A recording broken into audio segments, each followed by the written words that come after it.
Hello friends, പത്രമാറ്റിൻ്റെ പുതിയ എപ്പിസോഡിലേക്ക് എല്ലാവർക്കും സ്വാഗതം. ഈ ചാനൽ സബ്സ്ക്രൈബ് ചെയ്യാത്തവരുണ്ട്, ഒന്ന് സബ്സ്ക്രൈബ് ചെയ്യണേ.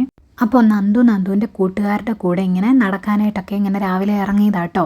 അന്നേരം അവർ ചോദിക്കുന്നുണ്ട്, എടി നിനക്ക് നമ്മുടെ സ്റ്റേഷനിൽ തന്നെ ആയിരിക്കുമോ ചാർജ് കിട്ടുന്നത് എന്നൊക്കെ ഇങ്ങനെ ചോദിക്കുമ്പോഴേക്കും അന്നേരം എന്തിനാടാ അവിടെ ആയിട്ട് വേണം നീയൊക്കെ ഞാൻ എന്നും പിടിച്ച് അകത്തിടാനെന്ന് പറയുമ്പോൾ അകലെ നിന്ന് അനി ഇങ്ങനെ നടന്നു വരുന്നത് കാണുന്നുണ്ട്. അന്നേരം അവന്മാർ പറയും, ഒരാളെ ഞങ്ങളെ ഇട്ടാലും കുഴപ്പമില്ല, അതേ ആ വരുന്നവനെ പിടിച്ച് അകത്തിടാതിരുന്നാൽ മതിയെന്ന് പറയും.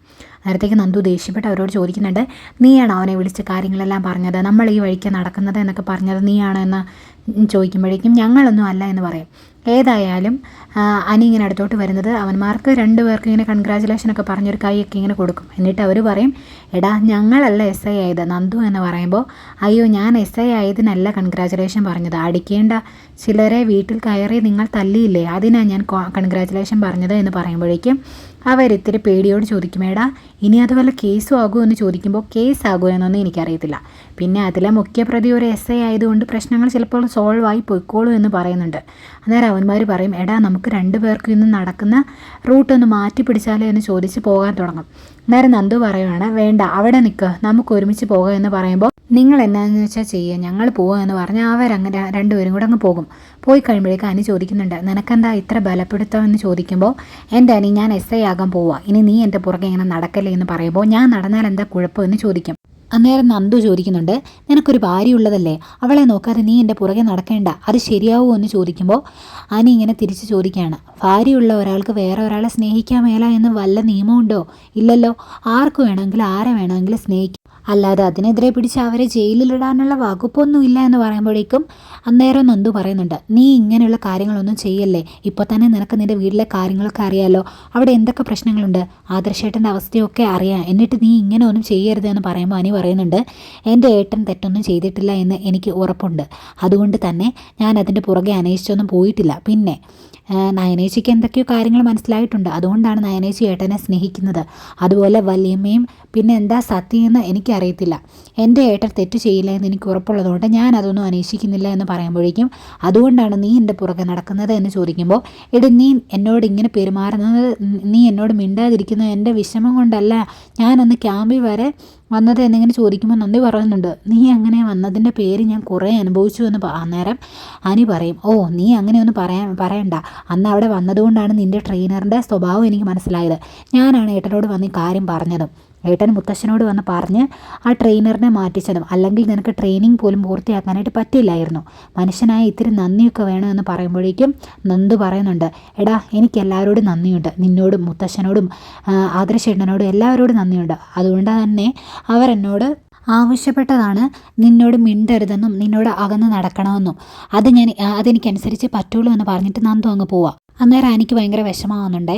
അനി പയ്യെ പോയി കൈ ഇങ്ങനെ പിടിച്ചിട്ട്, എടി നിന്നേ എന്ന് പറയുന്നിട്ട്, നീ എന്താ ഇങ്ങനെയൊക്കെ പെരുമാറുന്നേ എന്ന് ചോദിക്കുമ്പോഴേക്കും, എൻ്റെ പൊന്നനി, ഇനി നമ്മൾ തമ്മിൽ കാണുകയും സംസാരിക്കുകയും ചെയ്തതിൻ്റെ പേരിൽ ഒരു പ്രശ്നം ഉണ്ടാക്കണ്ട, നീ നിൻ്റെ കാര്യം നോക്കിപ്പോയി എന്ന് പറഞ്ഞിട്ട് അങ്ങ് പോവുകയാണ് കേട്ടോ നന്ദു. അന്നേരം ആകെ വിഷമാവുന്നുണ്ട് കേട്ടോ എനിക്ക്. പിന്നെ കാണിക്കുന്നത് നന്ദു റെഡിയാവുന്നതാണ്. യൂണിഫോം ഒക്കെ ഇട്ട് റെഡിയായി ഇങ്ങനെ തൊപ്പിയൊക്കെ ഇങ്ങനെ വെച്ച് കണ്ണാടിയുടെ മുമ്പിൽ നിന്ന് കഴിഞ്ഞാൽ നന്ദു തന്നെ ഒന്ന് ആലോചിക്കുന്നുണ്ട് കേട്ടോ, അത്യാവശ്യം ലുക്കൊക്കെ ഉണ്ടല്ലോ എന്ന്. ഏതായാലും റെഡിയായി ഇങ്ങനെ വന്നു കഴിയുമ്പോഴേക്കും കനകയും ഗോവിന്ദനും ഒക്കെ ഇങ്ങനെ ഭയങ്കര സന്തോഷമാണ്, രണ്ടുപേരും ഇങ്ങനെ കെട്ടിപ്പിടിച്ച് സന്തോഷമൊക്കെ ഇങ്ങനെ പ്രകടിപ്പിക്കുന്നുണ്ട്. അത് കഴിഞ്ഞ് ഗോവിന്ദൻ എന്നും ഉപദേശിക്കുന്ന പോലെ കുറേ ഉപദേശങ്ങളൊക്കെ ഇങ്ങനെ കൊടുക്കുന്നു, എല്ലാ പ്രശ്നങ്ങളിലും ഇങ്ങനെ കയറി ഇടപെടരുത്, നോക്കിയും കണ്ടുമൊക്കെ നിൽക്കണം, രാഷ്ട്രീയക്കാരൊക്കെ ഇന്നത്തെ കാലത്ത് പല രീതിയിലാണ് എന്ന് പറഞ്ഞ് എന്നും കുറേ ഉപദേശങ്ങളൊക്കെ കൊടുക്കില്ലേ, അങ്ങനെയുള്ള ഉപദേശങ്ങളൊക്കെ കൊടുക്കും. അന്നേരം കനക പറയുന്നുണ്ട്, മൂർത്തി സാർ വിചാരിച്ചിട്ടാണ് നിനക്ക് ഇവിടുത്തെ സ്റ്റേഷനിൽ തന്നെ ചാർജ് എടുക്കാനായിട്ട് പറ്റിയത്, മിക്കവാറും നിൻ്റെ സ്വഭാവം വെച്ച് ചാർജ് എടുത്ത് ഒരാഴ്ച കഴിയുമ്പോൾ ഏതെങ്കിലും ഒരു ഓണംകേറാമൂലയിലേക്ക് ട്രാൻസ്ഫർ കിട്ടാനുള്ള എല്ലാ വകുപ്പും എല്ലാ സ്വഭാവ രീതിയും നിനക്കുണ്ട് എന്ന് പറയുമ്പോഴേക്കും നന്ദു പറയുന്നുണ്ട്, അതൊന്നും സാരമില്ല, ഞാൻ എൻ്റെ ശരീരത്തെ ഈ യൂണിഫോം കിടക്കുന്നിടത്തോളം കാലം നീതിക്ക് വേണ്ടിയേ ഞാൻ പെരുമാറുള്ളൂ, എല്ലാ SIമാരും ഒരുപോലെ ആയാൽ ശരിയാകില്ലല്ലോ, ആർക്കെങ്കിലുമൊക്കെ വ്യത്യസ്തത വേണമല്ലോ എന്നിങ്ങനെ പറയുവാണ്. എന്നിട്ട് മോളിങ്ങനെ നേരെ സ്റ്റേഷനിലേക്കാണോ എന്ന് ചോദിക്കുമ്പോഴേക്കും, അല്ല, എനിക്ക് ചേച്ചിമാരെ രണ്ടുപേരെയും കാണാൻ പോകണം, ചേച്ചിമാരെ കണ്ട് അനുഗ്രഹം മേടിക്കണം, അതുപോലെ മൂർത്തി മുത്തശ്ശൻ്റെ അനുഗ്രഹം മേടിക്കണം, പിന്നെ ആദർശേട്ടൻ്റെ അനുഗ്രഹം മേടിക്കണം എന്ന് പറയുമ്പോഴേക്കും പെട്ടെന്ന് രണ്ടുപേരുടെ മുഖം അങ്ങ് മങ്ങിപ്പോകുവേ.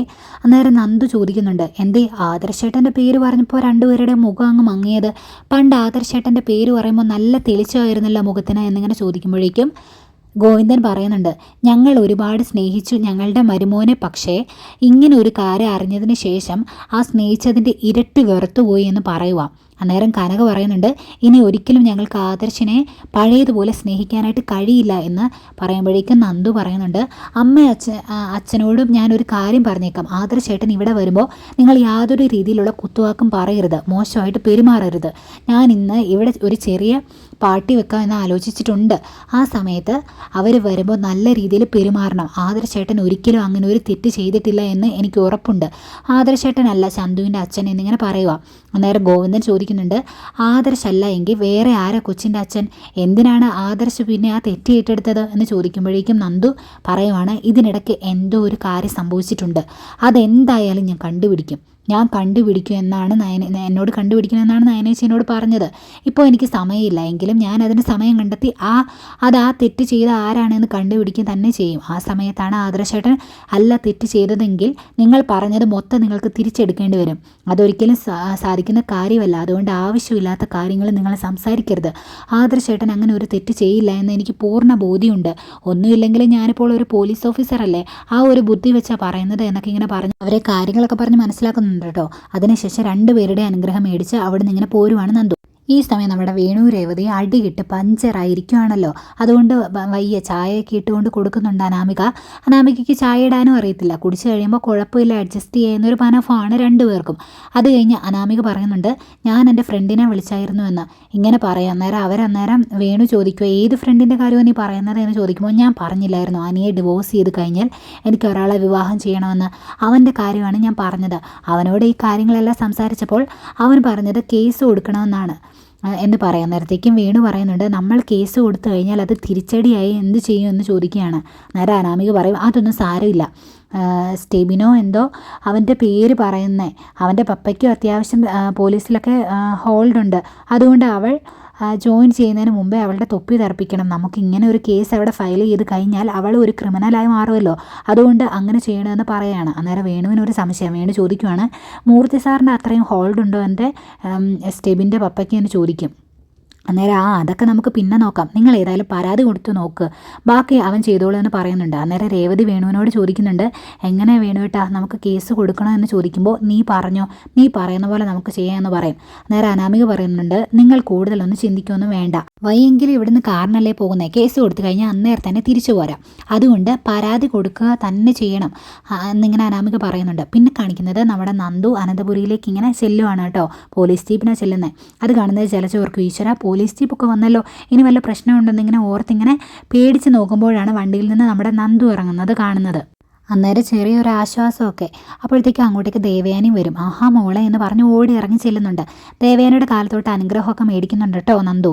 അന്നേരം ദേവയാനി ചോദിക്കും, മോൾക്ക് ഇഷ്ടപ്പെട്ട ജോലി തന്നെ കിട്ടിയല്ലോ, ഇനിയിപ്പോൾ മോൾക്ക് സന്തോഷമായില്ലേ എന്ന് ചോദിക്കുമ്പോഴേക്കും ജലജ പറയുക, സന്തോഷമൊക്കെ നല്ലത് തന്നെയാണ്, ആ സ്വഭാവം കൂടി നന്നാക്കിയിട്ടുണ്ടെങ്കിൽ നിനക്ക് ഈ ജോലിയിൽ സ്ഥിരമായിട്ട് ഇങ്ങനെ ഇരിക്കാനായിട്ട് സാധിക്കുമെന്ന് പറയുമ്പോഴേക്കും നന്ദു പറയുന്നുണ്ട്, അങ്ങനെ എൻ്റെ സ്വഭാവം മാറ്റാനൊന്നും ഞാൻ ഉദ്ദേശിച്ചിട്ടില്ല, എല്ലാവർക്കും അവരുടേതായ ഒരു സ്വഭാവ രീതിയുണ്ട്, അത് മാറ്റിക്കഴിഞ്ഞാൽ നമ്മുടെ വ്യക്തിത്വം തന്നെ മാറിപ്പോകില്ലേ, അതുകൊണ്ട് ഞാൻ എൻ്റെ സ്വഭാവം മാറ്റാനൊന്നും ഉദ്ദേശിച്ചിട്ടില്ല എന്ന് പറയുമ്പോൾ ജലജ പറയുക, എന്നതാണെങ്കിലും ഒന്ന് ഒതുങ്ങിയിട്ടുണ്ടെങ്കിൽ നിനക്ക് കൊള്ളാമെന്ന്. അന്നേരം നന്ദു പറയുന്നുണ്ട്, ഞാൻ ഇങ്ങോട്ട് വന്നത് വേറെ ഒന്നിനും അല്ല, എൻ്റെ ചേച്ചിമാരെയൊക്കെ ഒന്ന് കാണണം, അവരുടെ അനുഗ്രഹമൊക്കെ മേടിക്കണം, അതിനു വേണ്ടിയാണെന്ന് പറയുക.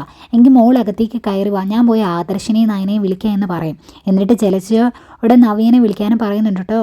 എന്നിട്ട് അങ്ങ് പോയി കഴിയുമ്പോഴേക്ക് ദേവയാനി പറയുന്നുണ്ട്, മോളെ ഈ യൂണിഫോമിൽ കണ്ടപ്പോൾ അവൾ ചെറുതായിട്ടൊന്ന് പേടിച്ചിട്ടുണ്ട് എന്ന്.